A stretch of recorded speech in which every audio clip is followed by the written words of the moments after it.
ఇంకో పక్కన సురక్షితమైన తాగునీరు కూడా కల్పించాలి.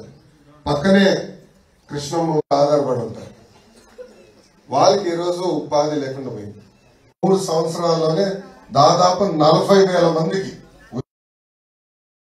4,000. భారతదేశం మొత్తం అభివృద్ధి సంక్షేమం ఏ నియోజకవర్గంలో బాగా జరుగుతుందంటే దానికి కేర్ ఆఫ్ అడ్రస్ మంగళగిరిగా చేసే బాధ్యత నాది తల్లి. ఒక పట్టుదలతో ఒక బాధ్యతతో మీ ముందర వచ్చింది. అమ్మా 25 సంవత్సరాలు మీరు 2 కుటుంబాలకు అవకాశం ఇచ్చారు. మంగళగిరిలో ఎలాంటి మార్పు లేదు. ఒక్క పరిశ్రమ రాలేదు. ఒక్కరికి ఉపాధి కల్పించలేదు. చెప్పుకునే స్థాయి ఒక్క అభివృద్ధి కార్యక్రమం జరగలేదు. ఇక్కడ ఒక యాక్టర్ ఉన్నాడు కదా, కరకట్ట కమలాసన్ పెట్టారు. ఆయన పేరు తెలుసమ్మా? అసలు పేరు తెలుసా? ఆల రామకృష్ణారెడ్డి గారు తల్లి. వాస్తవంగా ఆయన నటనతో అసలు సినిమాకి వెళ్లాల్సింది. పవన్ అన్నకి బాలబాబు గారు మంచి పోటీ పడినాడు. అద్భుతంగా నటిస్తాడు. సడన్ గా ఒక రోజు కనపడతాడు తల్లి పాలు పిండుతా, ఒకరోజు పొలంలో కనపడతాడు, ఇంకొక రోజు ఒక రోడ్ వేస్తే దాన్ని 32 సార్లు చూస్తాడు తల్లి.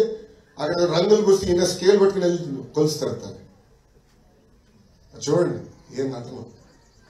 ఏమన్నారు తల్లి? 6 నెలల క్రితం నియోజకవర్గం గురించి ఏమన్నారో ఒకసారి మీకు గుర్తు చేస్తాను. కరెక్ట్ గా నేను ఆ రోజు 3,000 కిలోమీటర్ల మైలురాయి పూర్తి చేసుకున్నాను పాదయాత్ర. ఆ రోజు ఆయన ప్రెస్ మీట్ పెట్టి ఆవేశంగా నియోజకవర్గానికి ప్రత్యేక నిధులు ఇస్తా అన్నారు ముఖ్యమంత్రి గారు, ఇవ్వలేదు. నియోజకవర్గంలో పట్టాలు అందిస్తా అన్నారు, ఇవ్వలేదు. ఆయన మంత్రి చేస్తానని చేయలేదని పార్టీకి అదేవిధంగా ఎమ్మెల్యే పదవికి రాజీనామా చేస్తానని చెప్పాడు. కానీ ఏమైందమ్మా? కరెక్ట్ గా 2 నెలల తర్వాత ఏమైంది? మళ్ళీ పరిగెత్తుకుంటే ఇప్పుడు వచ్చాడు. 2 నెలలకు అప్పుడు మళ్ళీ ఇప్పుడు వచ్చాడు. ఇప్పుడు తిరుగుతున్నాడు. అంటే ప్రత్యేక నిధులు ఖర్చు పెట్టారా? లేదు. అలానే ఆయన మంత్రి అయ్యాడా? లేదు. పేదలకు ఇంటి పట్టాలు ఇచ్చాడా? లేదు. కానీ ఇప్పుడు మళ్ళీ వచ్చాడు. మళ్ళీ నటిస్తాడు. అంటే పైన పెద్ద యాక్టర్ ఉన్నప్పుడు కింద చిన్న యాక్టర్ ఉంటాడు కదా. అసలు జగన్ గారు కూడా సినిమాకి వచ్చింటే ఆస్కర్ కదా, భాస్కర్ అవార్డు వచ్చేది బ్రహ్మానందం గారు ఇచ్చారు. పైన ఒక పెద్ద నటుడు, కింద ఒక చిన్న నటుడు. అడగడుగున నటిస్తారు, బుద్ధులు పెడతారు, మాయ మాటలు చెప్తారు, చిన్న కథ చెప్తారు. ఒకరోజు పోలీసులు ఒక నిందితుడిని తీసుకెళ్లి వీళ్ళిద్దరిని చంపేశాడు ఈ నిందితుడు, మీరు శిక్ష చేయాలని జడ్జికి చెప్పారు. అప్పుడు జడ్జి గారు ఆ నిందితున్నాడు, ఏంటబ్బా ఇట్లా అంటున్నారు, నువ్వేం చెప్పాలనుకుంటున్నా అంటే అంతా స్టోరీ చెప్పాడు. నేను ఎంత చదివా తల్లిదండ్రులు లేని వాళ్ళు నన్ను వదిలేసేయండి సార్, నేను ఏం తప్పు చేయలేదు, కావాలని పోలీసులు ఇరికిచ్చారు. జడ్జి గారు అయ్యో పాపం అని పోలీసులు వైపు పిలిచి ఎందుకే వదిలేచ్చు కదా సార్, భలే అన్నాడు, తల్లిదండ్రులు చంపింది వీడే అని చెప్పారు. అలా ఉంది ఈరోజు జగన్మోహన్ రెడ్డి గారి పరిస్థితి. సొంత బాబాయిని లేపేసి ఈరోజు ఈ అరుపులు అరుస్తుంటే ఎట్లా నమ్మాలి? ఏమో 5 సంవత్సరాలు ముఖ్యమంత్రిగా చేశారు ఆయన. 3 ప్రాంతాల్లో రాజధాని అయినా కర్నూలు, అమరావతి, విశాఖపట్నం. ఒక్క అభివృద్ధి కార్యక్రమం జరిగింది. విశాఖపట్నం మొత్తంలో శంకరరావు కార్యక్రమం చేశారు తల్లి. ఆయన ఒక్క పని చేశాడు. 500 కోట్ల రూపాయలు ఖర్చు పెట్టి ఆయన కోసం ప్యాలెస్ కట్టుకున్నాడు. 500 కోట్ల రూపాయలతో ప్యాలెస్, కొండనే గుండు కొట్టి ప్యాలెస్ కట్టేశాడు. అసలు 500 కోట్ల రూపాయలతో ఏముంటుందో లోపల నాకు తెలియదు. ఫస్ట్ తెలుసుకోవాలనుకుంటా ఎన్నికల తర్వాత లోపల ఏముందా అని. అదే కానీ 500 కోట్ల రూపాయలు మంగళగిరిలో ఖర్చు పెట్టి ఉంటే కనీసం ఒక 25-30% భూగర్భ డ్రైనేజ్ అయిపోయింది. ప్రతి ఇంటికి తాడేపల్లి టౌన్ మున్సిపాలిటీలో ప్రతి ఇంటికి మనం పైప్ లైన్ ద్వారా నీళ్ళు ఇచ్చే పరిస్థితి. అదే 500 కోట్ల రూపాయలు మంగళగిరిలో ఖర్చు పెట్టి ఉంటే ప్రతి నిరుపేద కుటుంబానికి ఇల్లు కట్టించే పరిస్థితి. కానీ డబ్బులు దుబారా ఖర్చు చేస్తారు, అభివృద్ధి ఎక్కడ లేదు. ఈరోజు లక్షల ఖర్చు పెట్టి పిల్లల్ని బాగా చదివించుకుంటే ఉద్యోగాలు, ఉపాధి రాని పరిస్థితి. అందుకే పవన్ అన్న, చంద్రబాబు గారు కలిసి చాలా స్పష్టంగా మొదటి హామీ బాబు సూపర్ 6 లో 5 సంవత్సరాలు 20 లక్షల ఉద్యోగాలు ఆంధ్ర రాష్ట్ర పిల్లలకి కల్పిస్తారు. First agenda Telugu Desam Janasena party ప్రభుత్వం ఫస్ట్ ఎజెండా భూగర్భ డ్రైనేజ్ ఈటీపీ అది తప్పనిసరిగా పూర్తి చేస్తాం. రెండోది నీరు అందిస్తాం. మూడోది గతంలో తాడేపల్లి మున్సిపాలిటీ వైకాపా చేతుల్లో ఉండేది.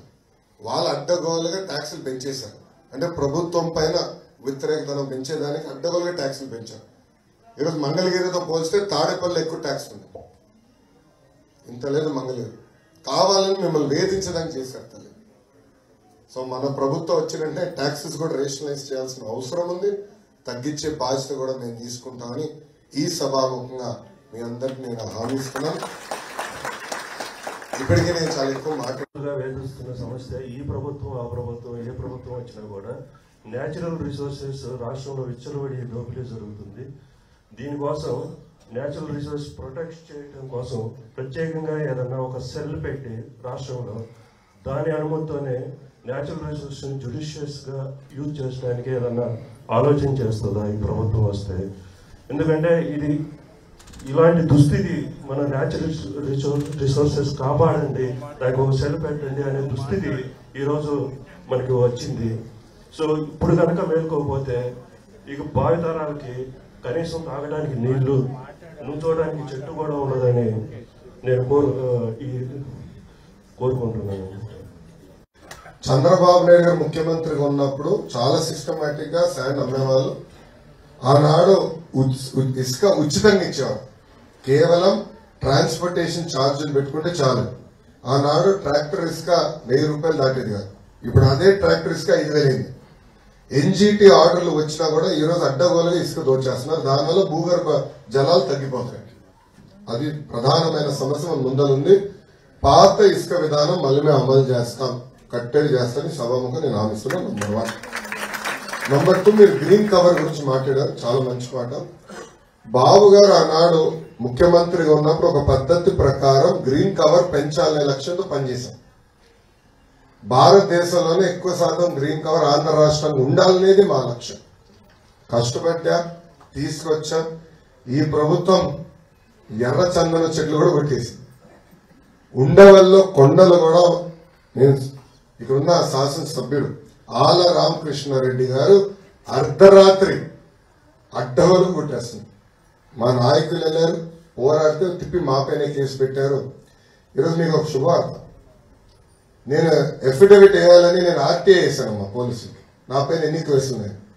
ఇన్నాళ్ళు 22 అనుకున్నాను, ఇప్పుడు బంపర్ ఆఫర్ 2 ఎక్స్ట్రా ఇచ్చాను. 24 కేసులు పెట్టారండి నా పైన. Can you believe it? 2019 నుంచి 24 వరకు 24 కేసులు. అటెంప్ట్ మర్డర్ కేసు ఉంది, ఎస్ఎస్టీ కేసు ఉంది.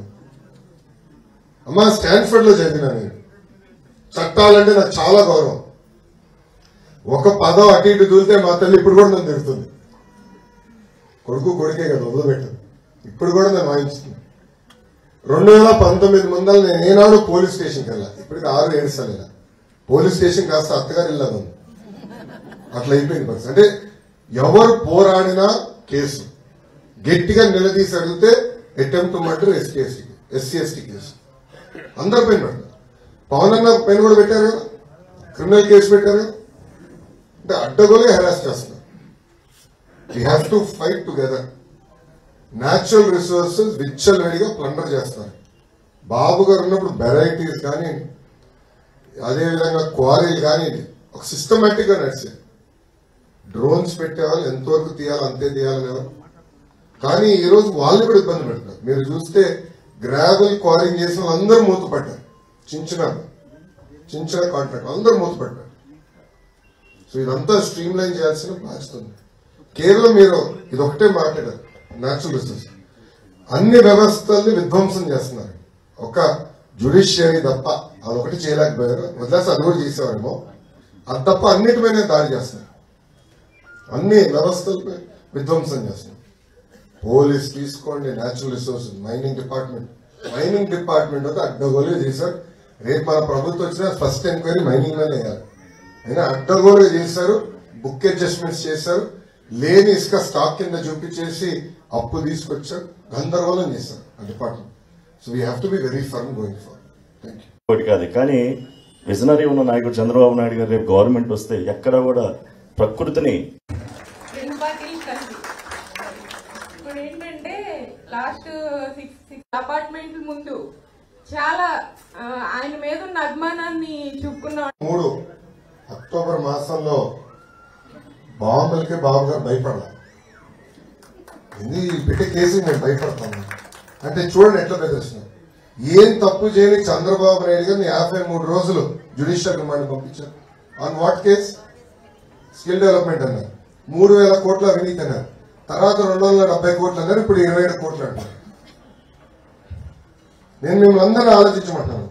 నిజంగానే బాబు గారు డబ్బులు సంపాదించాలనుకుని ఉంటే ఆనాడు హైదరాబాద్ లో ఎకరం ₹1,00,000 కూడా లేదనుకుంటా. ఆయన 1000 ఎకరాలు కొనుక్కుని ఉండొచ్చు. సింపుల్ గా చెప్తు ఆ రోజే 1000 ఎకరాలు కొనుక్కుని ఉండొచ్చు. ఇంకా ఆయన తెలుసు కదా అభివృద్ధిలో ఆయనే కొనుక్కుని ఉండొచ్చు. లేదంటే అమరావతి రాజధాని ఇక్కడ ప్రకటించే ముందర ఒక 400-500 ఎకరాలు ఆయన కొనుక్కుని ఉండొచ్చు కదా. కానీ ఏనాడు చేయాలి. క్రమశిక్షణ పట్టుదలతో మనం పనిచేయాలి. మీరు ఇంకో మాట అన్నారు తల్లి, అసలు మహిళలకి ఆర్థిక స్వాతంత్రం తీసుకొచ్చింది చంద్రబాబు నాయుడు. డ్వాక్రా సంఘాలు ఏర్పాటు చేసిన చంద్రబాబు నాయుడు. ఈ రోజు మన ఇంట్లో కూడా చూస్తే మహిళలు ఆర్థికంగా సొంత కాలుపైన ఉండాలని ఆయనే చెప్పారు తల్లి. ఈ రోజు నా క్రెడిట్ కార్డ్ బిల్లు ఎవరు కడుతున్నారు? బ్రహ్మి కడుతుంది. నేను రోడ్ల మీద తిరుగుతా, నా క్రెడిట్ కార్డ్ బిల్లు బ్రహ్మి కడుతుంది. అంటే ఒక క్రమశిక్షణ పట్టుదలతో మహిళల సొంత కాలుపై నిలబడాలని ఇంట్లో చూపించారు, ప్రోత్సహించారు. బాగా చదవండి, ఇంకా చేయండి, ఇంకా కష్టపడండి ఎప్పుడు చెప్తారు. హెరిటేజే ఒక పెద్ద ఉదాహరణ కదా. ఒకప్పుడు అమ్మ నడిపించేది, ఇప్పుడు బ్రహ్మని ఫుల్ టైం వస్తే అమ్మ ట్రస్ట్ మొత్తం అమ్మే చూసుకుంటున్నారు. సో బాధ్యత వహించాలి. మహిళలు తప్పనిసరిగా బయటికి రావాలనేది బాబు గారు తెలుగుదేశం పార్టీ లక్ష్యం, దాంట్లో ఎలాంటి సందేహం లేదు. రెండోది సంక్షేమ అభివృద్ధి గురించి ఈ మధ్యన ఎక్కువ చర్చ జరుగుతుంది. వింతగా ఈ ప్రభుత్వం వచ్చి పేదవాళ్ళకి పెత్తందారుల మధ్యన యుద్ధం అంటున్నారు. మొన్న ఇట్లనే మీటింగ్ పెట్టుకుంటే అపార్ట్మెంట్ వాళ్ళందరినీ పెత్తందారులు అన్నారు. ఇక్కడ ఉన్న పోటీ చేయబోయే చెల్లమ్మ వాళ్ళ సోషల్ మీడియాలో చెప్పారు, అంటే మనందరం పెత్తందారులు అంటారు. అంటే ఎంత అన్యాయమో చూడండి.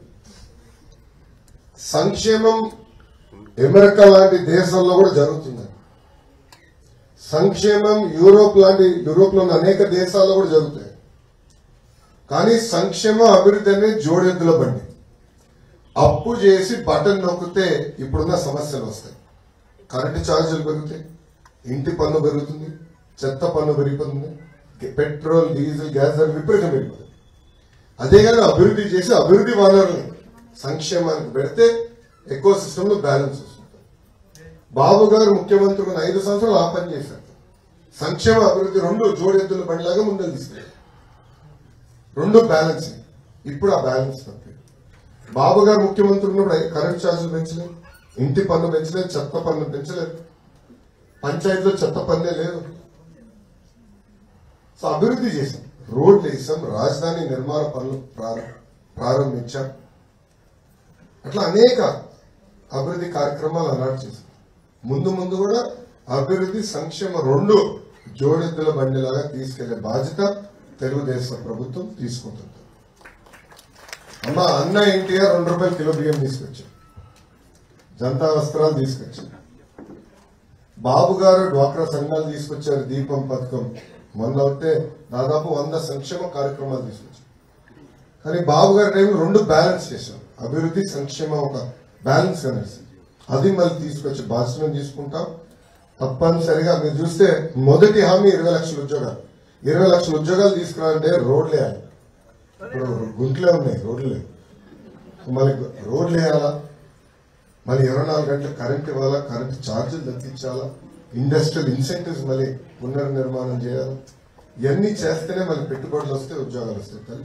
కియా లాంటి 100 పరిశ్రమలు తీసుకురావాల్సిన అవసరం మన పైన ఉంటుంది. తప్పనిసరిగా చేపట్టే బాధ్యత మేము తీసుకుంటాం. లిక్కర్ పాలసీ వల్ల ఈరోజు లక్షలాది కుటుంబాలు నాశనం అవుతున్నాయి. ఇది చీప్ లిక్కర్ కన్నా ప్రమాదం. చీప్ లిక్కర్ కన్నా ప్రమాదం. మేము టెస్టింగ్ పంపించాం ఈ బాటిల్, వాళ్ళు చెప్పారు తల్లి పురుగు మందులాగా ఉంది ఈ లిక్కర్. ఈరోజు లివర్ సిరోసిస్ కానీ ఎన్ని ఇన్సిడెంట్స్ విపరీతం పెరిగిపోయాయి. ఫస్ట్ క్వాలిటీ మెయింటైన్ చేయాలి, రెండోది మద్యం నియంత్రణ చేయాలి, అంటే షాప్స్ తగ్గించాలి. గత 5 సంవత్సరాలు లిక్కర్ ఆదాయం ఈ ప్రభుత్వానికి దాదాపు 10 రెట్లు పెరిగింది, 10 టైమ్స్ గవర్నమెంట్కి స్ట్రైట్. అంటే ఈ ప్రభుత్వం ఈరోజు మద్యం పైన నడుస్తుంది, మద్యం పైన నడుస్తుంది. సో మద్యంని నియంత్రణ చేయాలి. నంబర్ 2 గంజాయి. అమ్మాయి ఈరోజు ఎప్పుడు లేని విధంగా గంజాయి ప్రతి గడప దొక్కుతుంది. నేను పాదయాత్ర చేస్తుంటే చంద్రగిరి నియోజకవర్గం, చిత్తూరు జిల్లా, అక్కడ ఒక చెల్లమ్మని కలిసి ఆమెకి 3 కూతురు. పెద్ద కూతురిని గంజాయికి బానిసలు చేసి శారీరకంగా వాడుకున్నారు వైకాపా నాయకులు. 45 డేస్, 45 రోజుల తర్వాత తల్లి తెలుసుకుంది. ఆ బాధ నన్ను కలిసి ఒకటే చెప్పింది, రిహాబిలిటేషన్ పంపించాలి, మీరు కొంచెం సిఎంసి వెల్లూరుకు ఒక మాట చెప్పండి అని నన్ను కోరారు. అప్పుడు ఇంకో మాట, మీరు కానీ హెల్ప్ చేయకపోతే నాకున్న పెద్ద కూతురిని చంపేస్తానని. ఎందుకమ్మా ఇంత పెద్ద మాట అన్నా అంటే, అప్పుడన్నా మిగతా 2 కూతుర్ని కాపాడుకోగలుగుతా కదా అని. మా ఇక్కడ కాదు, డాలస్ నగర్, అక్కడ నిరుపేద కుటుంబాలు ఎక్కువ. నొలకపేట మొత్తం కొండపోరము నిరుపేద కుటుంబం, వాళ్ళు కూడా చేస్తున్నారమ్మా గంజాయి విషయంలో. చాలా దారుణంగా తయారైంది. అక్కడ ఒక తల్లి నుంచి ఎంత ధైర్యంగా నుంచి చెప్పింది, ఆమె ఇంట్లో ఉన్న మగవాళ్ళందరూ గంజాయికి బానిసలేరండి, మొత్తం అందరికి. ఆ రోజే నేను హామీ ఇచ్చాను, మొదటి 100 రోజుల్లో గంజాయికి చెక్ పెట్టే బాధ్యత నాది. అసలు మంగళగిరి నియోజకవర్గంలో గంజాయి లేకుండా చేసే బాధ్యత నాది. ఎందుకంటే దీని అన్నింటి వెనకాల ఒక వ్యక్తి ఉన్నాడు, అతని పేరు అనంత బాబు. దయచేసి పేరు గుర్తుపెట్టుకోండి, అనంత బాబు. అతను ఒక ఎమ్మెల్సీ, వైకాపా ఎమ్మెల్సీ. అతను గంజాయి మత్తులో అతని దళిత డ్రైవర్ సుబ్రహ్మణ్యాన్ని అతి కిరాతకం కొట్టి చంపేసి శవాన్ని డోర్ డెలివరీ చేశాడు. అతనికి ఇచ్చిన కానుక ఎమ్మెల్సీ పదవి. ముఖ్యమంత్రి గారు పక్కనే ఇట్లా కూర్చుంటారు, ఎట్లయితే మీ ఇద్దరు కూర్చున్నావు అట్లా కూర్చుంటారు. ముఖ్యమంత్రి గారి ఇంట్లో ఆయన క్యాబిన్ లో కూర్చున్న వ్యక్తి అనంతబాబు. ఈ రోజు లక్షలాది కుటుంబాలు నాశనం అవుతుందంటే దానికి కారణం ఈ అనంతబాబు. గంజాయికి ఫుల్ స్టాప్ పెడతాం, అది మా లక్ష్యంగా మేము పనిచేస్తాం. ఎందుకంటే గంజాయి వల్ల ఒక తరం నాశనం అవుతుంది. ఉడతా పంజాబ్ సినిమా ఎవరైనా చూసారంటే దయచేసి చూడండి, ఓటీటీలో ఉంది, ఏ ప్లాట్ఫామ్లో ఉందో నాకు గుర్తులేదు కానీ దయచేసి ఒకసారి చూడండి. అలాంటి పరిస్థితులు ఇప్పుడు ఆంధ్ర రాష్ట్రంలో వస్తున్నాయి. 99.99% ప్రజలు మాట్లాడలేదు భయంతో. కానీ ఆ చెల్లమ్మని నిజంగా అభినందిస్తున్నాను, మైక్ పట్టుకుని చెప్పింది వాళ్ళ కుటుంబం ఎలా రాసినాయి. సో గంజాయికి చెక్ పెట్టే బాధ్యత నేను తీసుకుంటాను.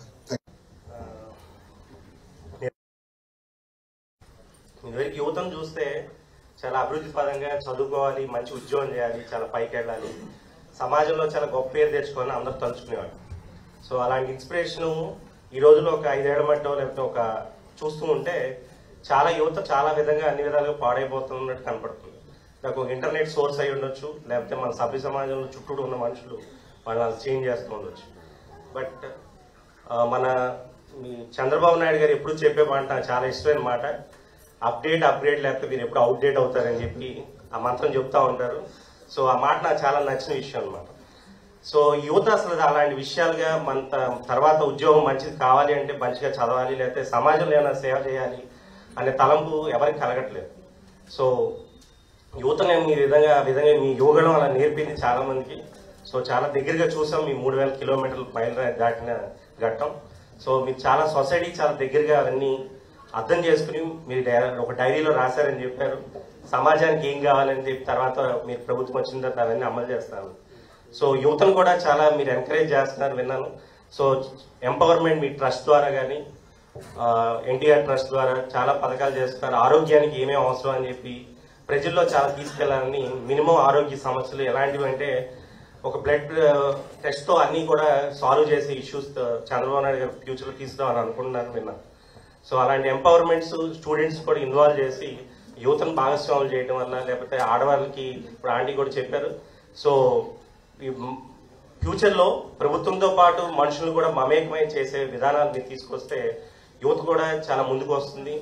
ఆడవాళ్ళు కానీ పెద్దవాళ్ళు కానీ అందరూ కూడా దాన్ని సభ్య సమాజంలో తీసుకెళ్ళడానికి చాలా ఎంపవర్మెంట్ గా చేస్తారని నా అభిప్రాయం. సో మీరు దాన్ని ప్రోత్సహించాలని నేను కోరుకుంటున్నాను.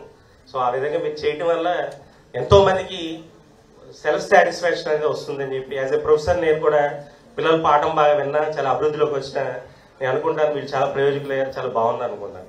సో మీరు కూడా గవర్నమెంట్ నెక్స్ట్ వచ్చిన తర్వాత ఇలాంటి పథకాలు చాలా ప్రజల్ని మమేకం చేస్తూ మీరు ముందుకు తీసుకెళ్తే కనుక మీ యువగణం ఎవర్ గ్రీన్ అవుతుందని, మీతో పాటు అది నడుస్తుందని, ప్రపంచానికి మార్గదర్శనం అవుతుందని నా ఆకాంక్ష. కాదు మీకు బాగా తెలుసు, ఒక కియా వాలా దాదాపు ఈరోజు 2014-19 మధ్యన మీరు చూస్తే 40,000 పరిశ్రమలు తీసుకొచ్చి 6 లక్షల మందికి ఉద్యోగాలు కల్పించామని ఈ ప్రభుత్వమే ఒప్పుకుంది.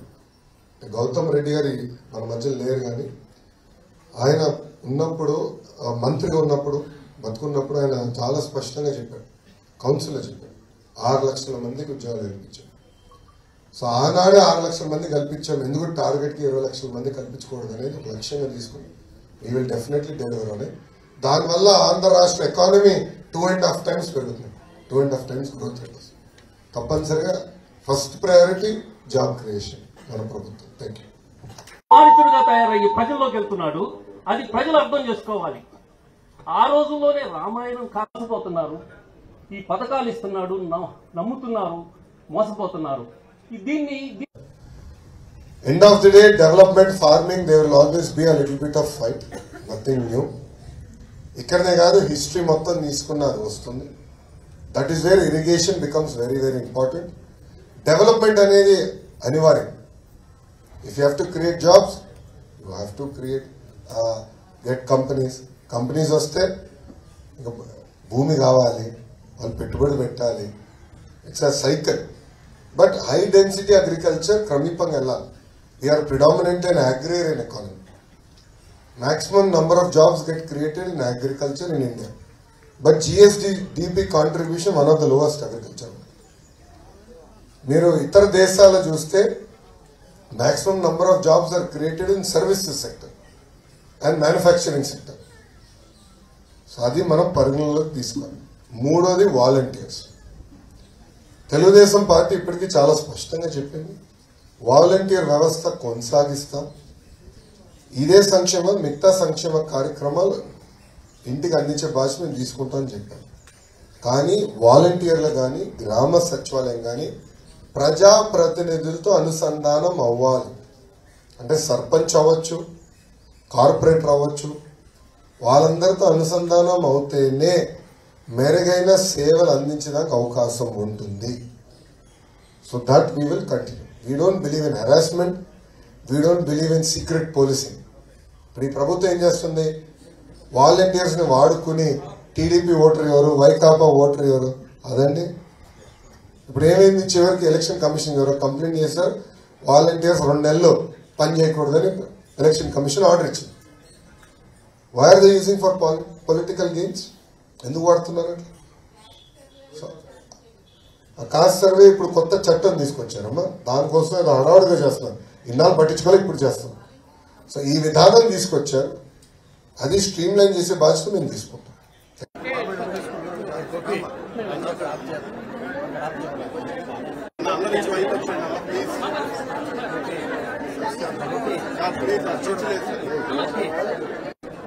చూసుకుని దాన్ని నేర్పించి దాన్ని బాగా నేర్పించి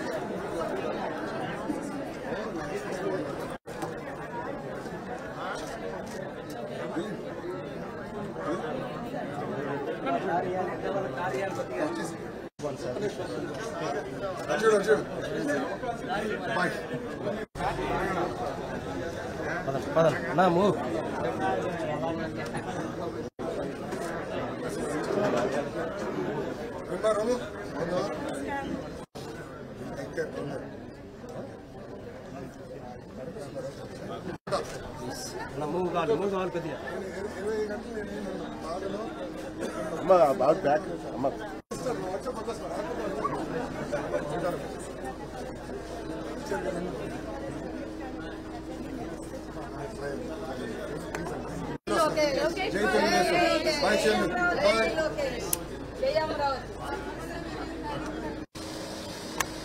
లాంగ్వేజ్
పరిశుద్ధ పౌరులలో దేవాలయము మరొకసారి లోకేష్ గారికి ప్రేమపూర్వక ఆహ్వానాన్ని శుభాకాంక్షలు తెలియజేస్తున్నా మన సభ్యులలో దినాల నీరు దిగుమాల ప్రభు మీరు దీవించి ఆస్వాదించి ఉన్నత కాపుదలతో ఈ పరిశుద్ధులైనటువంటి మీ జనాంగాన్ని మీ సొంతమైనటువంటి ప్రజలను మీరు పరిపాలించడానికి నీ బిడ్డపై మీరు పెడుతున్నటువంటి దయాగ్రీతం కొరకు నీకు వందనాలు.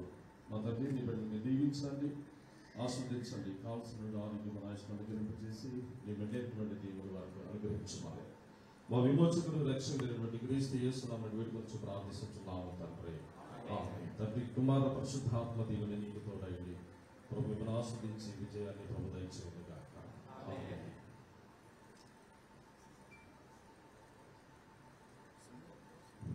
ఈ రోజున గౌరవనీయులు మాజీ ఎమ్మెల్సీ మంత్రివర్యులు నారా లోకేష్ కోసంలో మీ అందరికీ కూడా హృదయపూర్వక ధన్యవాదాలు తెలియజేస్తూ మరి ముఖ్యంగా లోకేష్ గారి యొక్క విజయాన్ని ప్రార్థిస్తూ నాకు అవకాశం ఇచ్చిన పాస్టర్ గారికి సంఘస్థులందరికీ నా హృదయపూర్వక ధన్యవాదాలు. తల్లి నాకు ఇంట్లో మా తల్లిదండ్రులు ఒకటే నేర్పించారు, ప్రజల సేవలో నిరంతరం పనిచి నిరంతరం కష్టపడు, దేవుడే మార్గం చూపిస్తారని నాకు చెప్పారు. దానికి ఒక ఉదాహరణ ఇస్తాను. 2014-13లో ఉత్తరాఖండ్లో వరదలు వచ్చాయి. తెలుగు వాళ్ళు చాలా మంది ఆనాడు చిక్కుతున్నారు. బాబు గారు బయలుదేరి వెళ్ళారు. ఆనాడు మా ట్రస్ట్ పెద్ద ఆర్థిక వనరులు కూడా లేవు. అయినా కూడా ఆయన అక్కడికి వెళ్ళి అందరినీ సురక్షితంగా మళ్ళీ ఇంటికి తీసుకొస్తారని చెప్పారు.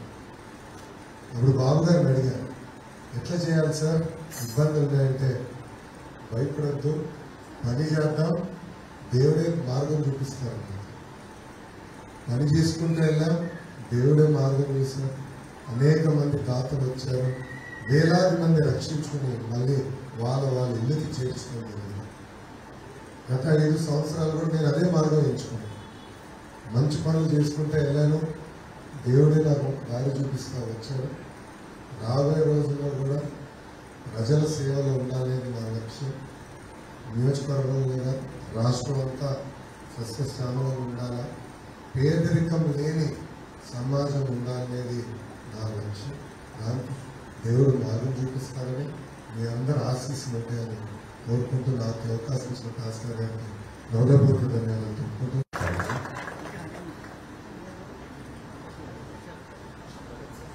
మిమ్మల్ని రీతిగా చేస్తున్నాం. మీకు తండ్రి కుమార పరిశుద్ధాత్మ తెలియక సదాకాలం మీకు తోడండి, ప్రభు మిమ్మల్ని ఆశీర్వదించిన గాక. ఈ యొక్క లోకేష్ గారు మా సొంత